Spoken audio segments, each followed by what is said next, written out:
Hindi akalain ng kasintahang si Hina. Sa unang pagkakataon, nagpaalam ako ng leave para magpakasal. Pero saglit lang akong pinigilan niya bago tumawa. Sa araw ng kasal, imbitahan mo akong uminom ng alak para magdiwang, ha? Sigurado siyang nagtatampo lang ako. Pero nang matanggap niya ang imbitasyon sa kasal ko, ang babaeng dating napakalamig ay nawala sa sarili. Sinagasaan ang 108 na pulang ilaw para lang pigilan ang kasal ko. Gusto kong magpaalam para magpakasal. Sabi ko sa mahinang boses. Pero ang mga salita ko ay buo ang loob. Ang babaeng tamad na nakahiga sa sofa ay biglang natigilan at tumingala sa akin. Malamig ang tingin na ipinukol sa akin. Wala kang ang girlfriend, ano ng kasal ang sinasabi mo? Kahapon lang kami nagpakasal. Hindi nagbago ang ekspresyon ko. Sa loob-loob ko, desidido akong magbitiw kung hindi papayag si Siwen. Tiningnan ako ni Jiwen sa loob ng 2 segundo. At biglang tumawa na parang may nakakatawa. Sino ang nagpakasal sa iyo? Kilala ba siya ni Ko? Naging kakaiba ang atmosfera. Sa mukha ko ay bahagyang nakita ang gulat. Hindi na ako nagsalita pa. Masyadong biglaan ang pagpapakasal. Hindi ko pa nasasabi sa tatay ko. Bukod pa rito, medyo sensitibo ang pagkatao ng isa. Kung sasabihin ko agad, baka magdulot lang ito ng problema. Sa ngayon, hindi pa maaaring ipaalam sa tatay ko ang pagkatao ng asawa ko. Pero ipapaalam ko rin sa kanya sa tamang panahon. Salamat sa pag-aalala mo, si Wen. Ipapaubaya ko rin ng maayos ang trabaho ko. Hindi ako magdudulot ng gulo sa kumpanya. Huwag kang mag-alala. Dahil sa pagiging profesional ko. Gusto nang sumabog sa galit si Wen. Pero pinipigilan niya ito. Umiti siya ng mapakla sa akin. Sa industriya, sino ang hindi nakakaalam ng relasyon nating dalawa? Pwede bang mas kapanipaniwala ang dahilan mo? Muling bumalot ang katahimikan. Unti-unting nawala ang ngiti sa mukha ni Jiwen. Halos sigurado siya na nagagalit ako ngayon. Dahil ipinaubayan niya kay Lucy Chen ang trabaho ko. At nakalimutan niya ang kaarawan ko. Gusto kong magtampo para makuha ang atensyon niya. Ang karelasyon niya sa higaan sa loob ng mahigit 15 taon. Kung dati, matyaga niya akong aaliwin. Pero ngayon, nakatuon na ang atensyon ni Jiwen. Kay Lucy Chen nakababalik lang sa bansa. Wala na siyang panahon para pansinin ang dating karelasyon. Nawalan siya ng pasensya at itinaboy ako. Bahala ka. Basta imbitahan mo akong uminom sa kasal mo. Sigurado siyang nagsisinungaling ako. Puno ng pangutya ang boses niya. Pagkatapos niyang magsalita, pinalabas niya ako ng opisina. Napaatras ako ng ilang hakbang. Yumuko ako para hindi makita ng iba ang ekspresyon ko.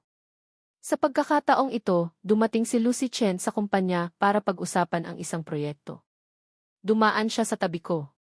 Napakayabang ng kanyang asal na parang nakakita ng basura. Ipagtimpla mo ako ng kape. May pag-uusapan pa kami ni Jiwen. Sa panlabas, isa lang akong assistant ng C. Pero sa totoo lang, sa kumpanya, halos ako na ang pangalawa kay si Yuen. Dati, maliban kay si Yuen. Walang nangahas na magsalita sa akin ng ganoon. Pero ngayon, may lihim na suporta na si Lucy Chen. Napakuyom ang mga kamay ko. Iniisip ng lahat na hindi ko na mapipigilan at sasabog ako. Pero tahimik akong tumalikod at pumunta sa pantry. Tahimik ang pantry. Tanging ang tunog lang ng coffee maker ang naririnig.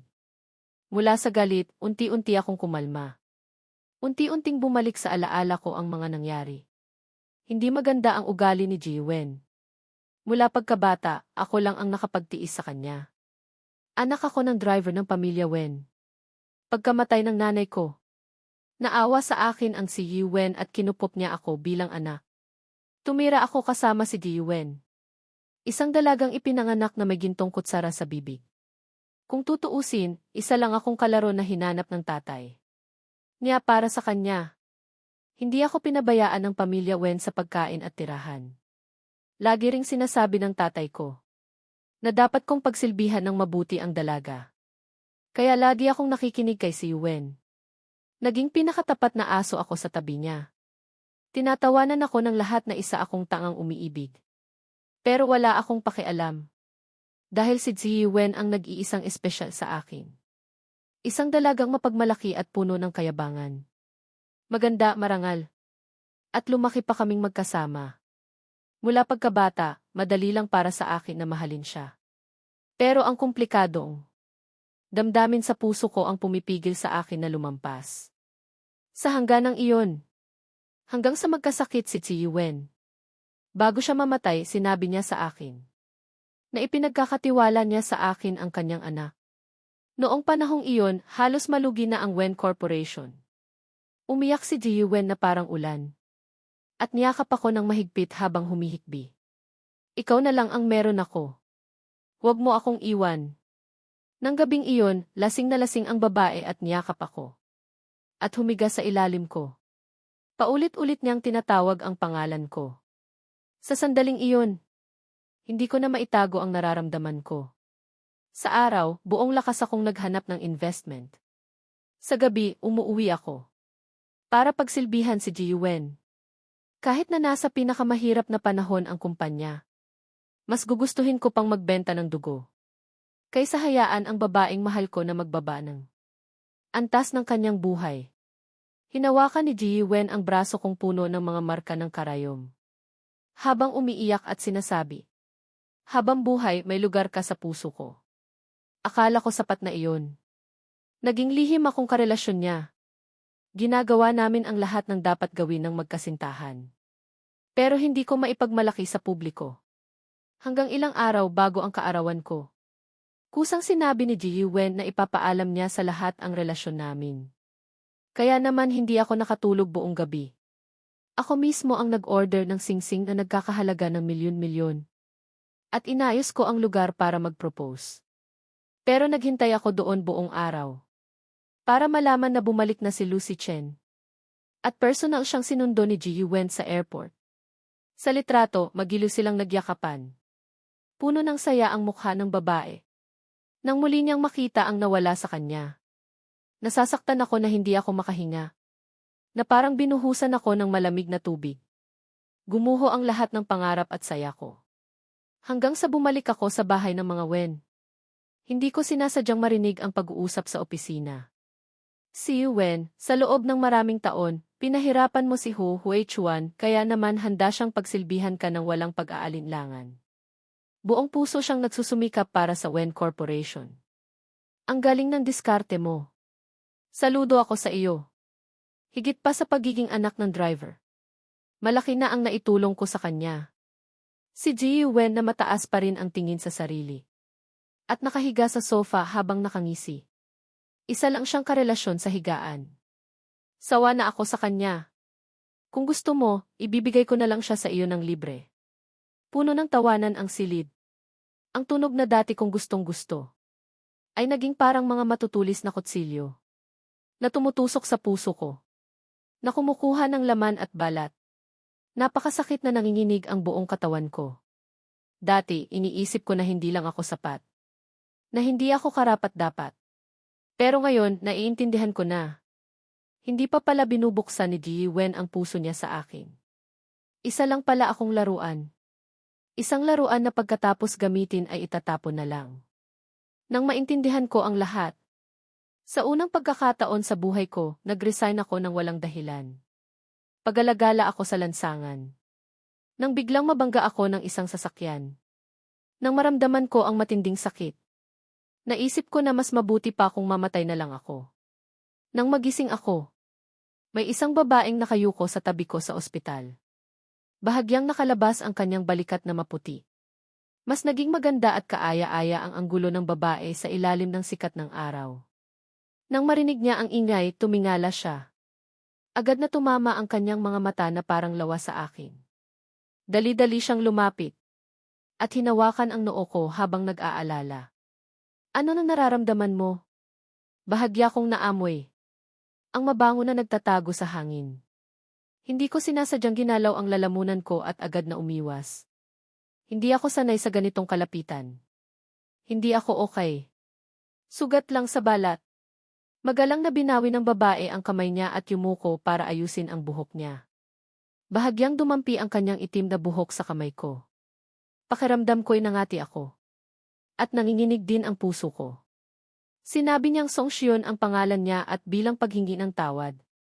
Maaari niyang ibigay ang kahit anong hilingin ko. Tiningnan ko ang kanyang mukha na maganda at kaaya-aya. Mayroong isang larawan na dumaan sa isip ko. 15 taon bago iyon. Lasing na lasing si Ziyu Wen dahil umalis ng bansa si King Meizu. Pinunit niya ang litrato ng isang babae.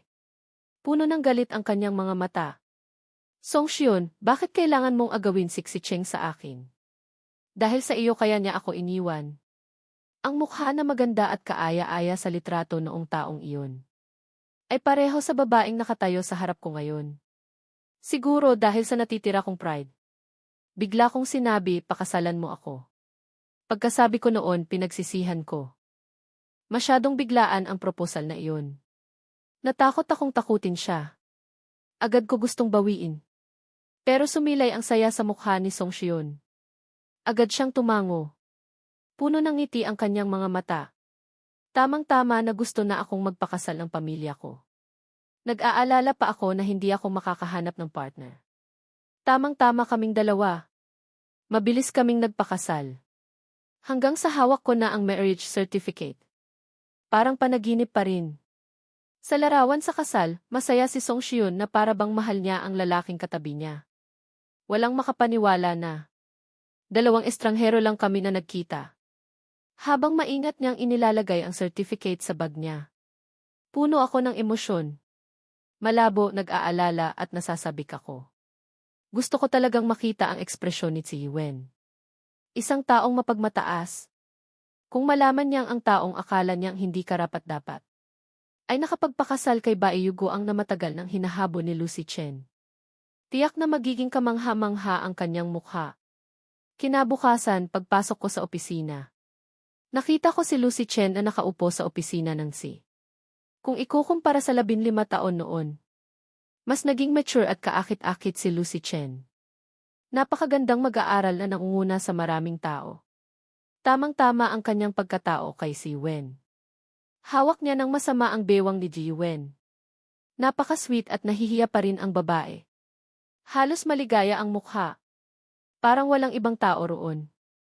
Na para bang hindi ako umiiral. Kahit na tumalikod si Ji Wen. Tiningnan pa rin ako ni Lucy Chen ng mapang-uyam. Makikita sa kanyang mga mata ang pagmamalaki. Sa pamamagitan ng salamin, nakita ko ang mukha ko na napakalamig. Kung dati, tiyak na nasaktan na ako ng sobra. Pero ngayon, pakiramdam ko'y maswerte ako. Maswerte ako dahil tuluyan na akong nakalimot. Kaya kahit na nakita ko ng personal sina si Wen at si Cheng na nagliligawan, tanging pamamanhid na lang ang nararamdaman ko. Ang magulong paghinga ay unti-unting humupa.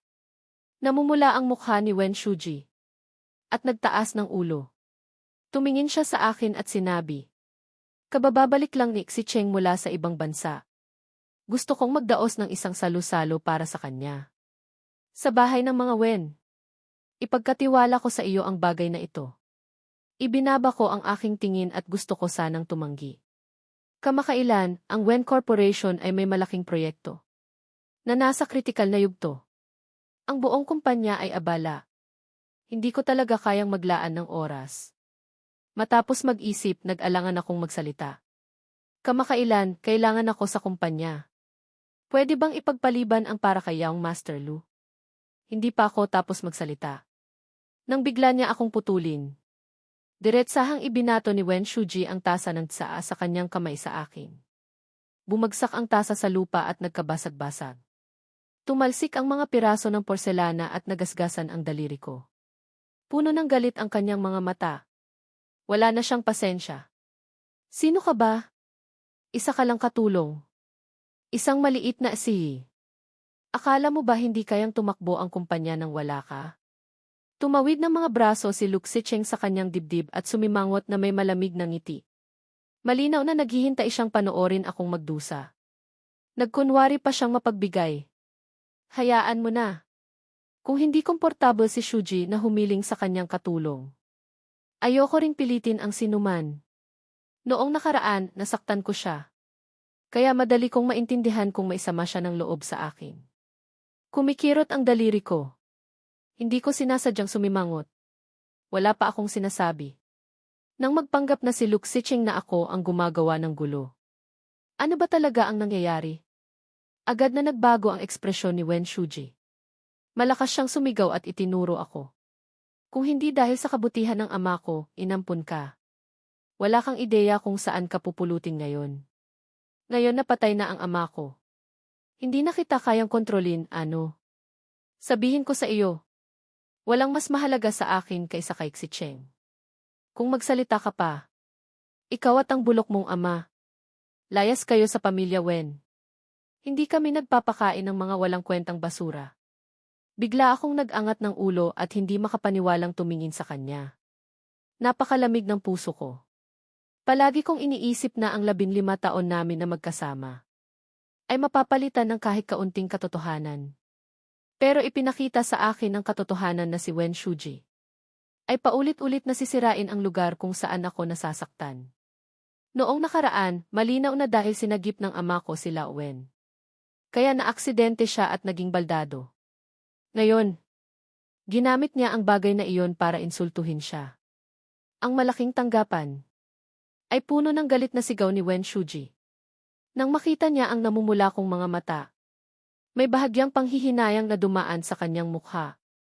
Naramdaman niya ang bahagyang gulat sa kanyang puso. Alam niyang sobra na ang kanyang sinabi. Pero dahil nakatayo pa rin si Luke Sicheng sa tabi niya, hindi siya maaaring yumuko at humingi ng tawad. Naggangalit ang mga ngipin ko. Sa sandaling ito, naalala ko ang huling habili nila Wen. Bago siya mamatay, isang tao na dating alamat sa mundo ng negosyo. Ang nakahiga sa kanyang kama at payat na payat. Ang tanging bagay na ikinababahala niya ay ang kanyang nag-iisang anak. Hui Chuan, ipangako mo sa akin na kahit anong mangyari sa susunod na 15 taon, kailangan mong protektahan ng mabuti si Shuji. Ipinapangako ko sa iyo. Ginamit ni Ginoong Wen ang pangako na 15 taon para buksan ang isang madaling daan para sa kanyang anak. Tinulungan siyang lumaki hanggang sa siya ay maging ganap. Ang halaga ay ang aking sakripisyo. Muling sinupil ng aking katuwiran ang galit sa aking puso. Ipinikit ko ang aking mga mata at sinabi ang bawat salita. Gagawin ko. Sa pagtatapos ng abalang araw sa trabaho, pagod akong humiga sa kama. Bigla akong nakatanggap ng video call mula kay Song Shiun. Masisigla siyang nakangiti. Masaya niyang ipinakita ang suot niyang damit na pangkasal. Asawa ko, maganda ba ito? Noong sandaling iyon, naalala ko na ngayong araw ko pala ipinangako na sasamahan si Song Shiun na magsukat ng damit na pangkasal. Nang makita ko ang ngiti sa kanyang mukha, wala akong kahit katiting na pagreklamo. Naramdaman ko ang sobrang pagsisisi na halos lamunin na nito ang puso ko. Paumanhin. Hindi talaga ako nakahanap ng oras ngayon. Magiliw na umiling si Song Shiun. Okay lang. Kaya ko namang mag-isa. Sa kabila nito, nahuli ko pa rin ang katiting na pagkabigo na dumaan sa kanyang mga mata. Bigla akong naguluhan. Isang hindi maipaliwanag na kalungkutan ang gumapang sa aking puso. Na sumasakit nang hindi ko alam kung ano ang gagawin. Bukod kay Wen Shuji, ito ang unang pagkakataon na nakaramdam ako ng ganito. Sa isang babae. Matapos mag-isip, maingat akong nagsalita. Busy ka ba bukas ng gabi? Sasabayan kitang pumili ng damit na pangkasal. Agad na nagtaas ng ulo si Song Shiun. Nagliwanag ang kanyang mga mata at bahagyang umiti ang kanyang mga labi. Busy ako. Pagkababa ng telepono, biglang sinipa ang pinto ng kwarto. Diretsahang pumasok si Wen Shuji. Malamig ang kanyang tingin at nakatitig sa akin. Sino ang pupuntahan mong sukatan ng damit na pangkasal? Tumayo ako. Sanay na ako sa kanyang kawalan ng galang. Kaya walang emosyon akong sumagot sa asawa ko. Agad na nanlumo ang mukha ni Wen Shuji. Sigurado siyang nagsisinungaling ako. Ang mahigit 10 taon namin na magkasama. Ang nagpatunay na nauunawaan niya kung gaano ako katapat. Hindi niya kayang paniwalaan na kaya ko siyang iwan. Hindi niya kayang tanggapin ang katotohanan. Tiningnan niya ako mula ulo hanggang paa at malamig na ngumiti. Marami na rin tayong taon na magkasama. Hindi pa ako nakakita ng ibang babae sa tabi mo. Bukod pa rito, sino ang tanga na magpakasal sa anak ng driver? Naggangalit ang mga ngipin ko. Hindi ako sumagot. Naninigas ang buong katawan ko. Isang pagkapahiya na hindi ko kayang ipaliwanag ang kumalat sa aking katawan. Sa mga mata ni Wen Shuji, akala niya na nagtatampo lang ako. Parami ng parami akong nakasisiguro sa aking hula. Wala na akong lakas para makipagtalo pa, kaya tumahimik na lang ako. Ilang araw pagkatapos, nagdaos ng salo-salo sa Wen Manor para sa pagbabalik ni Luke Sicheng. Halos lahat ng taong may katayuan sa industriya ay naroon. Lumaki sina Wen Shuji at Luke Sicheng na magkasama. Pareho silang may katungkulan at pinakamamahal na magkasintahan. Noong nag-aral si Luke Sicheng sa ibang bansa, maraming tao ang nalungkot. Kaya nang lumitaw ako na may mukhang halos kapareho ni Luke Sicheng. Pinagtawanan ako ng lahat. Isang ang kopya ni Young Master Lu. Ngayon na nakabalik na ang totoo. Hindi pa ba umaalis ang peke? Anong kawalang hiyaan? Bumalik na ang tunay. Pero hindi pa rin umaalis ang impostor. Kung hindi dahil sa kabaitan ni Emmett Wen, anong karapatan meron ang anak ng driver na tulad niya na pumunta dito? Narinig ko pa na nangahas siyang makipagkumpetensya kay Young Master Lu. Ang karumal-dumal. Marami na akong narinig na mapapait na salita. Na halos manhid na ako. Hindi pa rin ako tinitingnan ng mga kaibigan ni Wen Shuji ng may respeto. Sinisigawan nila ako na umaasa lang ako sa mukha ko para makuha ang posisyon ko sa Wen Corporation. Hindi nila alam na 15 taon bago malugi ang Wen Corporation. Ang lalaking kinukutya nilang walang kwenta ay nagdala ng malaking pasanin. Naglakas loob akong alisin ang mga od sa loob at binago ang buong estratehiya ng negosyo. Nagtrabaho ako ng husto na halos dumugo ang aking sikmura. Inipon ko ang bawat sentimo ng pamumuhunan. Nakaya kong iligtas ang Wen Corporation mula sa bagyo at ibalik ito sa tuktok. Maaaring sabihin na kung wala ako, walang Wen Corporation ngayon.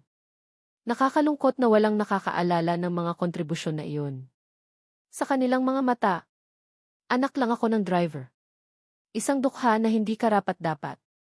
Sa sandaling iyon, tumawag si Song Shion. Mula ng una, matamis ang kanyang boses. Tapos ka na ba sa trabaho?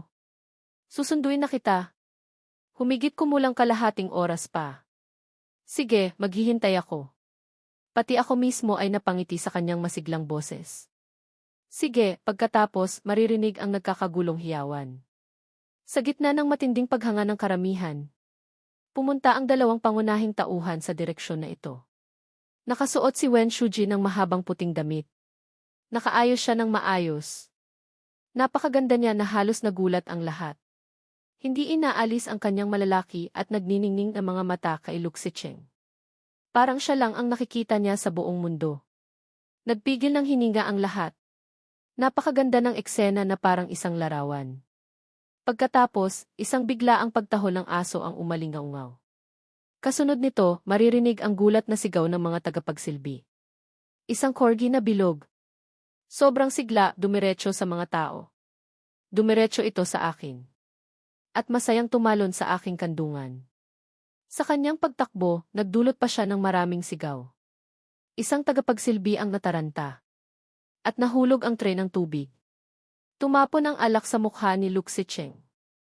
Ginulo nito ang kanyang buhok na inayos niya ng mabuti. Mukha siyang basang aso.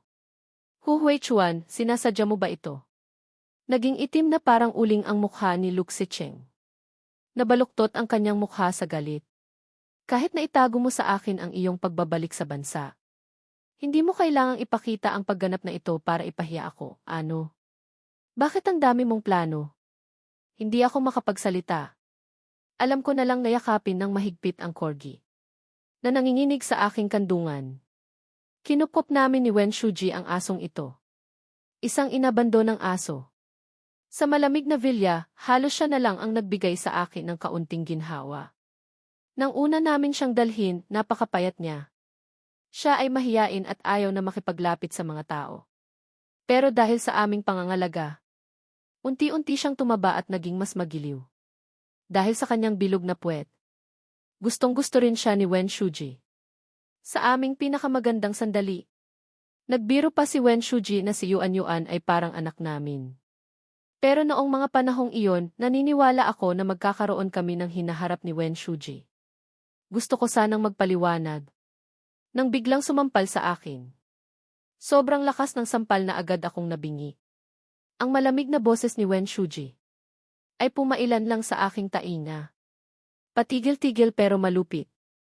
Itapon mo ang asong hindi marunong magdala ng asal sa lawa. Gusto niyang patayin si Yuan Yuan.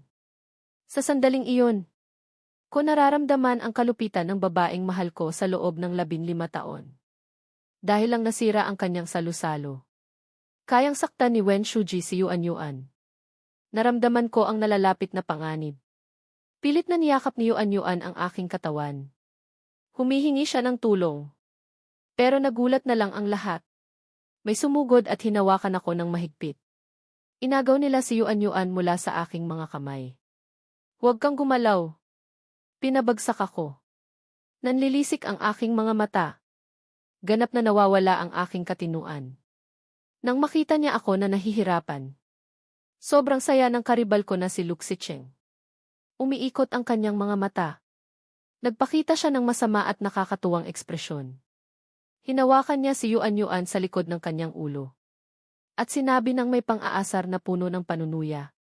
Gusto mo siyang iligtas? Kung gayon lumuhod ka at magmakaawa sa akin. Ang nakakainsultong pangungusap na iyon ang naging sanhi ng pagkakagulo sa buong bulwagan. Ang hindi mabilang na mga mata ay dumiretso sa akin. Nanigas ang buong katawan ko.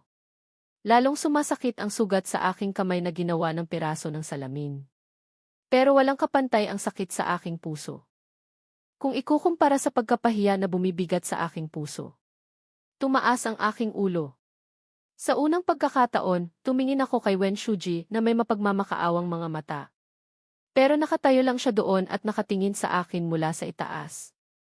Walang kahit katiting na init sa kanyang mga mata. Ang mga salitang lumabas sa kanyang bibig ay parang mga talim ng kutsilyo. Na tumutusok sa aking puso. Kung nagkamali ka, kailangan mong magbayad. Ang huling hibla ng katuwiran. Sa akin ay tuluyang naputol. Tanggap ko ang kapalaran ko, ipinikit ko ang aking mga mata sa gitna ng sigawan. At masayang pagdiriwang ng karamihan. Nanginginig akong lumuhod.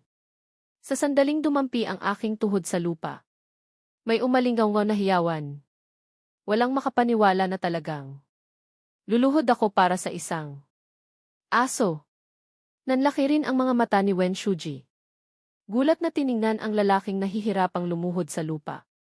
Puno ng pagkasuklam ang kanyang mga mata. Bakit napakahina ng iyong tuhod? Hu Huichuan, hindi ka ba nahihiya? Hindi ako sumagot. Tahimik lang akong nakaluhod doon. Gulong-gulo ang aking mga damit. Malinaw na nakasulat ang bakas ng pulang palad sa aking mukha. Ang buong katawan ko ay nababalot ng kalungkutan at kawalan ng pag-asa. Ako. Ang aking karangalan ay tinapakan ng iba. Ang likod na palaging puno ng pagmamalaki ay bumagsak na.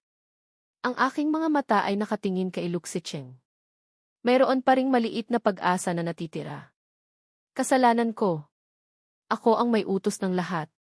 Pakiusap, patawarin mo si Yuan Yuan. Halos hindi ko mabigkas ang mga salita. Sa bawat salitang sinabi ko, parang naubos ang lahat ng lakas ko. Nang makita niya ako, bahagyang kumirot ang puso ni Wen Shuji. Pero sandali lang iyon. Hindi pa umabot ng 1 segundo, agad na lumamig. Tumawa si Lu Xicheng at sobrang saya niya. Ang kanyang pagkahumaling sa pagkapanalo ay naging baluktot. Tanungin mo, ano pa ba ang mas masaya sa mundong ito kaysa sa pagpapaluhod sa iyong karibal? Para magmakaawa? Bukod pa rito. Ang nakaluhod sa harap niya ay ang lalaking palaging puno ng pagmamalaki at hindi nagpapatalo. Pero kahit na ganito, wala pa ring balak si Lu Xicheng na palayain si Yuan Yuan. Bahagyang kumunot ang kanyang mga labi sa isang baluktot ng ngiti. Hinawakan niya ng mahigpit ang lieg ng maliit na aso sa kanyang kamay. Nang hihina si Yuan Yuan, humihina ang kanyang tahol. Malinaw na nahihirapan siyang huminga. Sobrang